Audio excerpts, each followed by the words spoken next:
Support for this podcast and the following message come from Corient. Corient provides wealth management services centered around you. They focus on exceeding expectations, simplifying lives, and establishing legacies that last for generations. Leverage their exclusive network of experts to help achieve your personal and professional financial goals. As one of the largest integrated fee-only registered investment advisors in the U.S., Corient has experienced teams who can craft custom solutions designed to help you reach your financial goals, no matter how complex. Real wealth requires real solutions. Connect to a wealth advisor today at Corient.com.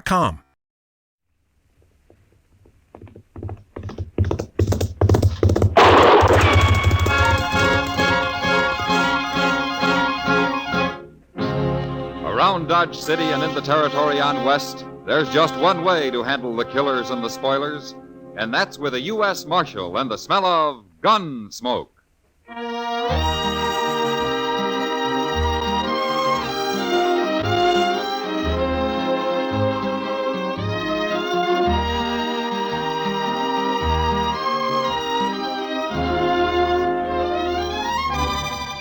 Gunsmoke, starring William Conrad. The story of the violence that moved west with young America. The story of a man who moved with it. Matt Dillon, United States Marshal.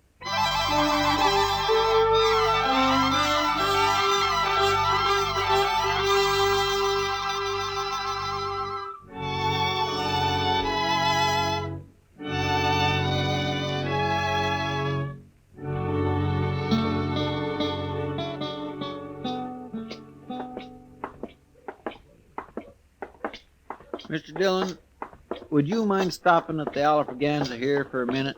Pretty early in the day, isn't it, Chester? Oh, I don't want a drink. No? No, the barkeep's holding some money for me. I won a little last night, and I didn't want to put it back into the game. Ah, but you want to get it now so you can put it back tonight, is that it? Yes, sir, I'm afraid 'tis. Okay.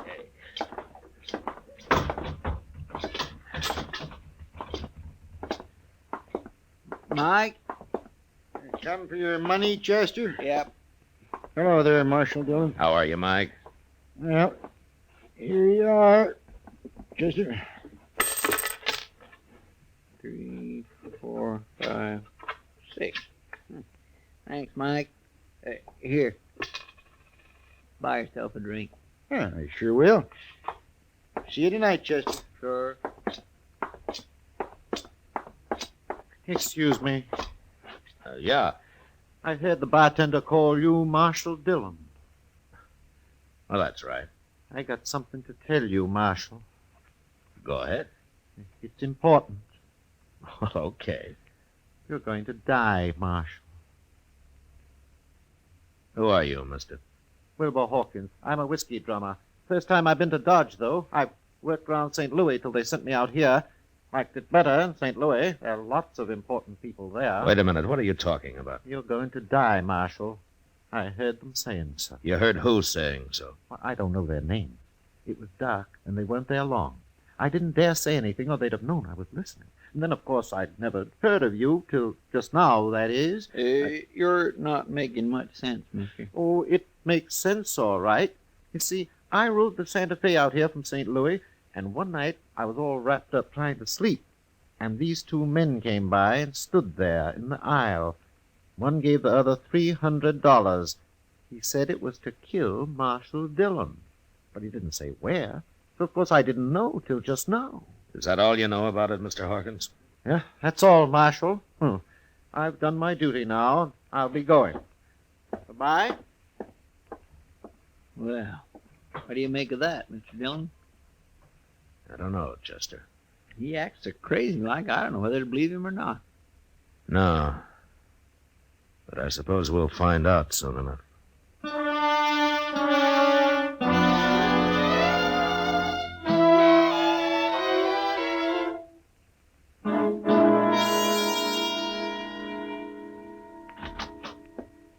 The prisoner's sound asleep already, and it's only just got dark out, Mr. Dillon. Well, he's got nothing else to do till Tom Smith gets here. Is that who you're holding him for? Well, I thought I told you, Chester. Yeah, but Tom Smith's sheriff of Tascosa, ain't he? Sure. Why? I thought this fellow was wanted in Abilene. No, they never heard of him in Abilene. That's why I wired Tom. I'm going out back for a minute, Chester. I think I left my new bridle on the hitching rail out there. Yes, sir. Well, I better get this place swept up a little, Mr. That's a good idea.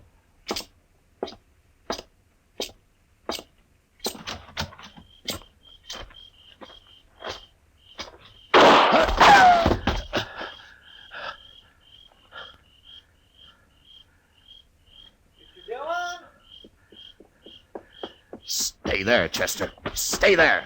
Mr. Dillon, you've been shot. Well, I was trying to play possum, Chester. I wanted to get him to come up where I could see him. Oh. But he's gone now. You scared him away. You're out down the alley there. Oh, he'll be lost in the crowd, but now... Oh, I'm sorry. Well, it doesn't matter, Chester. What? He probably thinks I'm dead. So I'll just go on playing possum. How do you mean? Come on, let's go up to Doc's office. I'll tell you there.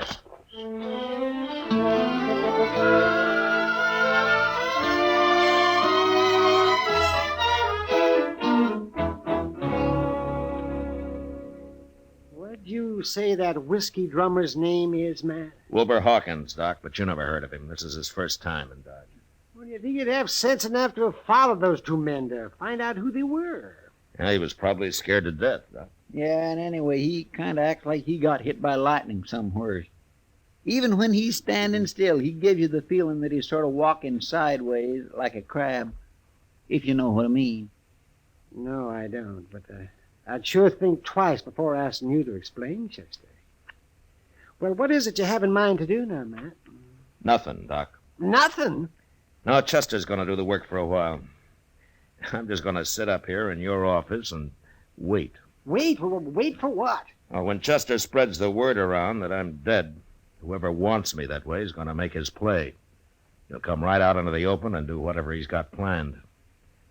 And then I'm going to give him a little surprise. Oh, Mr. Dillon, that's a wonderful idea. Now, why didn't I think of that? You better get going, Chester. I'm kind of anxious to meet this man. Him and his gunman. Yes, sir. But only one thing. Ain't the boys likely to run a little wild when they hear you're not around to keep the lid on things? Yeah, they might. But we'll have to take the chance. Okay, sir. I'll get started.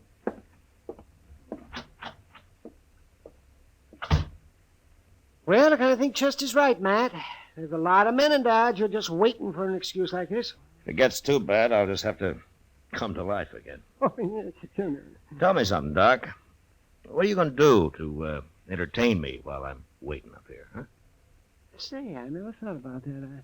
I suppose I got to feed you, too. You'd be a mighty poor host if you didn't. Well, how long do you figure on staying here, anyway? I don't know, Doc, but I don't think it'll be very long. Huh. You want to play a little cribbage, or would you rather fix supper first? Well, you're the first dead man I ever saw with an appetite. Well, I'll go get the cribbage board, but I'm making no promises about supper.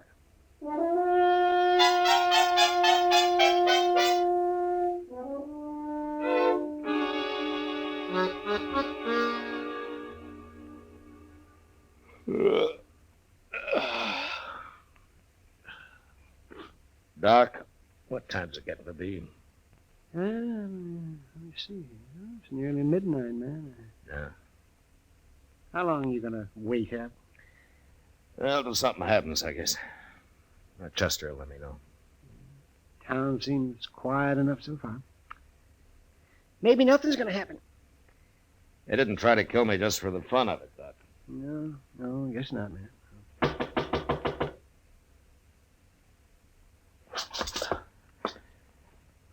All right, answer it, Doc. After I get to the back room. Maybe it's a patient. I'll be holding a gun on him anyway. I'm coming. Kitty, what are you doing here this time of night? I might tell you if you ask me in, Doc. Well, of course. Come in. Where's the corpse, Doc? What's that? The body. I expected to find him all laid out. Oh, you mean Matt? You, don't seem too upset about the corpse, Kitty. Oh, all that talk didn't fool me. Just didn't make sense, Chester running around telling everybody you've been killed. No, why not? I know Chester too well. If you were dead, he wouldn't be acting like that. No, I guess he wouldn't. Where is he, anyway? I haven't seen him for a couple of hours, but Most everybody else believes it, Matt. Now they do, huh? Mm-hmm. Good. I don't know what you're up to, but I figure someone's been trying to kill you. Is that right?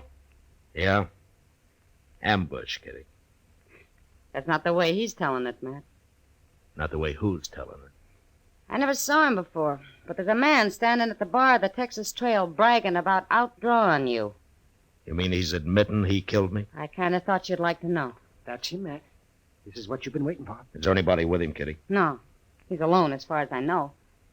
Anyway, you better come to life again, Matt. There's going to be trouble if you don't. There hasn't been any trouble yet, has there? No, but they're working themselves up to it. Yeah. Well, maybe I better not wait any longer. But I'd like to take that gunman's employer along with me, though. You can find out who it is, Matt. Beat it out of him. You better come with me, Kitty, so you can point this man out. Yeah. And you take cover in case he wants to fight. Any man who's coward enough to shoot you in the dark isn't going to face you now, Matt. Yeah, maybe not, Doc, but you never know.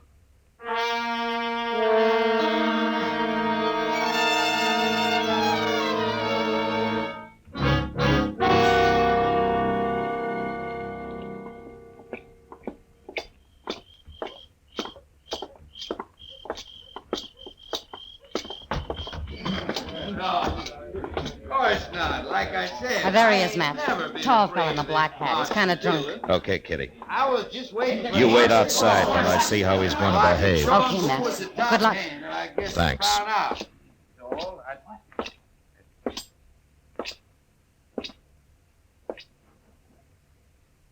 I'm Marshal Dillon, mister. Oh. Who are you? I'm Tom Rogers.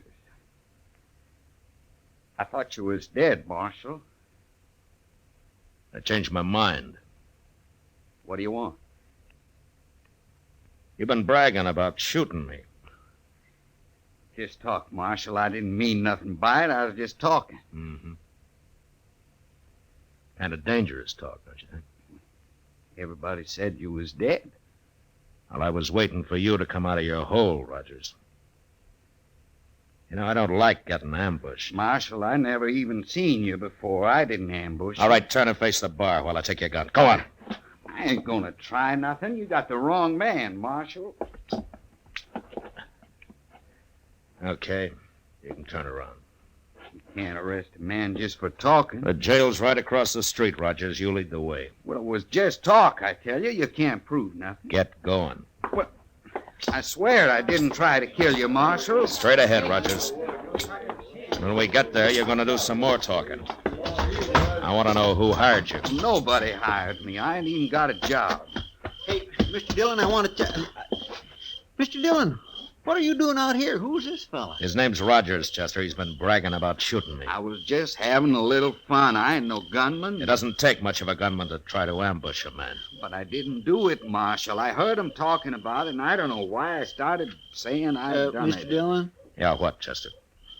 Mr. Dillon, I was on my way up to docks. I was coming to tell you something. Well? I've been over to Alafraganza. I declare I just don't understand it. Well, say it, Chester. Yes, sir. Well, there's a fellow over there, and he's been bragging about shooting you, too. What? Yes, sir, that's right. He's saying he outdrawed you and killed you. Of course, he's a little drunk. Yeah, of course he is. So it was Rogers here till I scared him sober. Sure, I've been drinking, Marshal. I wouldn't have talked like that if I'd been plumb sober. Here's your gun, Rogers. You turning me loose? It's like you say, Rogers. You're just a big talker. What about the fellow over at the Alafraganza? I don't even want to see him, Chester. He'll shut up fast enough when he hears I'm still around. And you go on back to the bar, Rogers, unless the men laugh you out of town. Yes, sir. I'm sure sorry I done it, Marshal. All right, get going. Sure, I'm going. I don't know what's the matter with me, Chester, not figuring this. I might have known there'd be at least a couple of drunks wanting the reputation for having killed me. Yes, sir. Doggone it. Now we're right back where we started from. Yeah.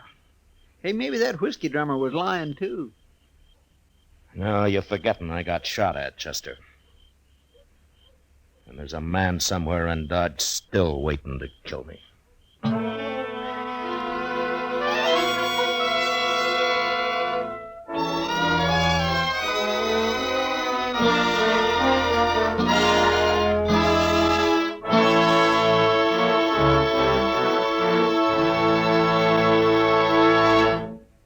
We will return for the second act of Gunsmoke in just a moment. But first, this Monday night on most of these same CBS radio stations, hear Ida Lupino and Edmund O'Brien in the stirring screenplay adaptation of The Star on the Lux Radio Theater. It's a hard-hitting drama about a has-been who attempts a comeback in a juvenile role. This will be Lux Radio Theater, drama at its best, Monday night at the Star's address. Now the second act of Gunsmoke.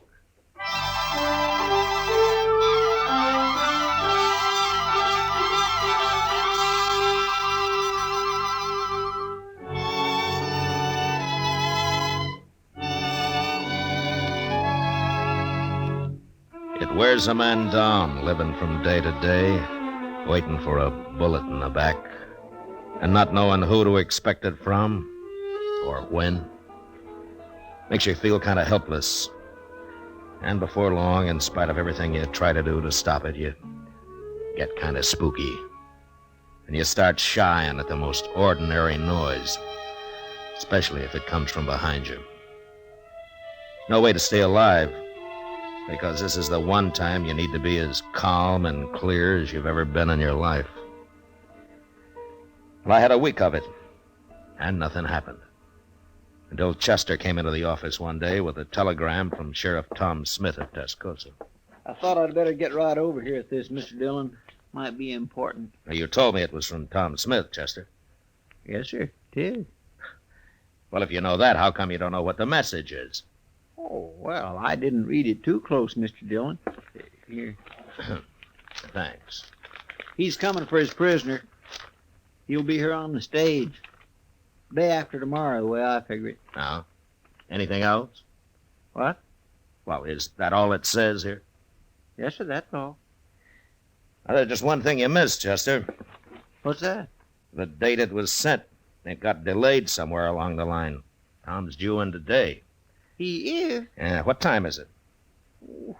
About noon, I guess. Well, that stage ought to be here right now. Come on, let's go see. All right, sir.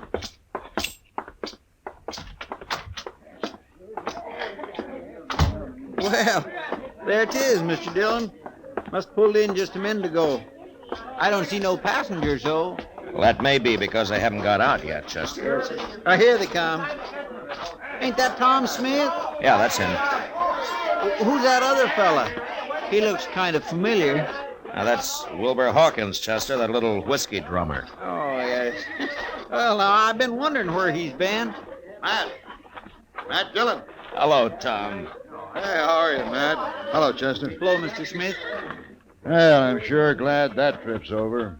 Next time I'll come horseback. Now, the stage is easier when you're taking a prisoner back, though. Yeah, I guess you're right at that, Matt. And I hope you still got him. I'd hate to make this trip for nothing.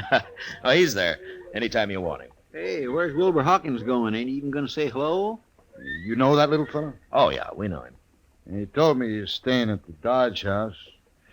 Crazy talkingest man I ever run into. I told him, Hawkins, if you tried thinking a little first, you might make a whole lot more sense a whole lot faster. Well, he means well, Tom. Maybe. But he tells some mighty strange stories. Oh, what do you mean? Well, of course it could be true, but he told me he heard a couple of men in a bar talking about me.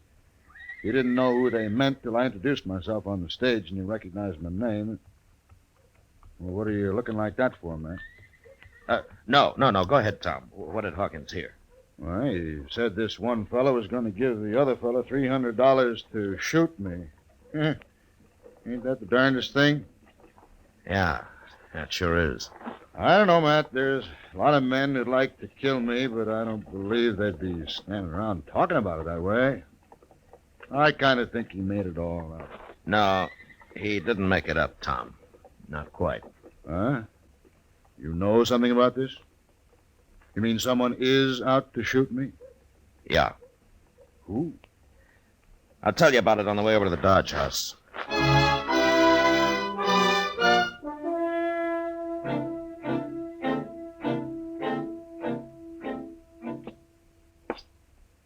You wait here, Chester, just in case he gets past us. All right, Chief. He ain't gonna get past us. But I can't figure, Matt, why Hawkins would want to kill you and me. Now, that doesn't make much sense, Tom. Now, here it is.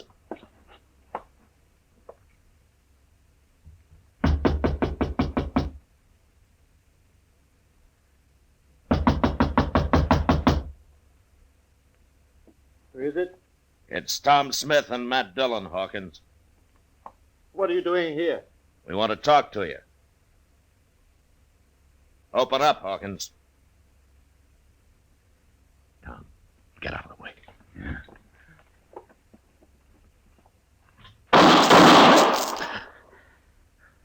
How'd you know he was going to shoot, Matt? Well, I just sensed it, I guess. Look, I can kick that door open with 1 foot. Then you cover me. All right, you ready? I'm ready. Okay. I'll kill you! You kill him, Matt? Well, I tried not to.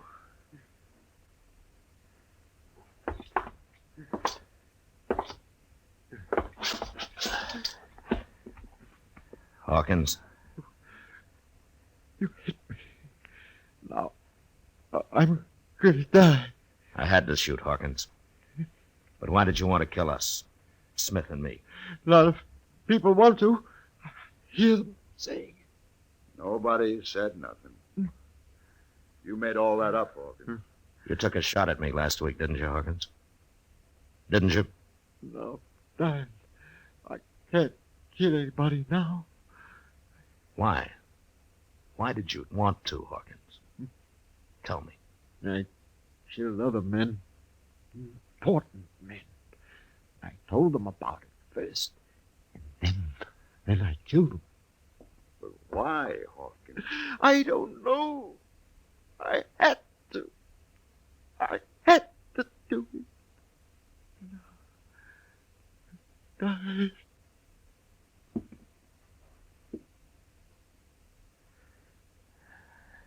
He's dead, Tom. Matt, what the devil was he talking about? I don't know. But it doesn't matter much. I don't understand it. I never saw him before yesterday. Now, Hawkins was a murderer, Tom. The kind that doesn't need any particular reason. Nobody will ever know why he did what he did. Yeah, he was crazy, if you like. Sure was crazy. You think he's done a lot of killing, Matt? Yeah, probably. That's the most dangerous kind of man there is, Tom. A murderer with no reason at all.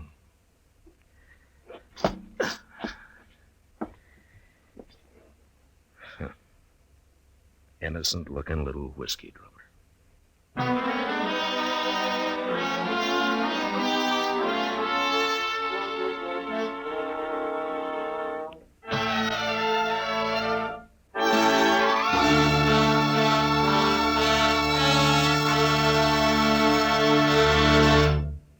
Gunsmoke, under the direction of Norman Macdonnell, stars William Conrad as Matt Dillon, U.S. Marshal.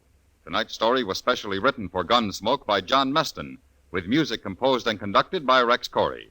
Featured in the cast were Edgar Barrier, John Daner, and Vic Perrin. Harley Bear as Chester, Howard McNear as Doc, and Georgia Ellis as Kitty. Join us again next week as Matt Dillon, U.S. Marshal, fights to bring law and order out of the wild violence of the West in Gunsmoke. You've heard fictional crime cases many times, but there's nothing like the real thing. We're talking about Night Watch. This Monday night, following the Bob Trout news, you'll be on the scene when a burglar is caught in the act. You'll hear him break a glass window in trying to get away.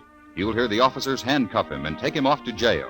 You'll hear this authentic case unfold from beginning to end on Night Watch Monday night.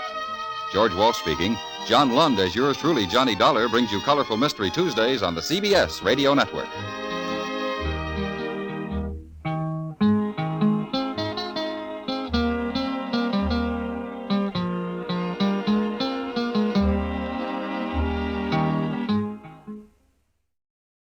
Experiences are what people love the most about travel. That's why they love Viator. They have over 300,000 bookable experiences and something for everyone. Plus, their travel experiences have millions of real traveler reviews, so you have the information you need to book the best activities for your trip. Download the Viator app now and use code Viator10 for 10% off your first booking in the app. One app, over 300,000 travel experiences you'll remember. Do more with Viator.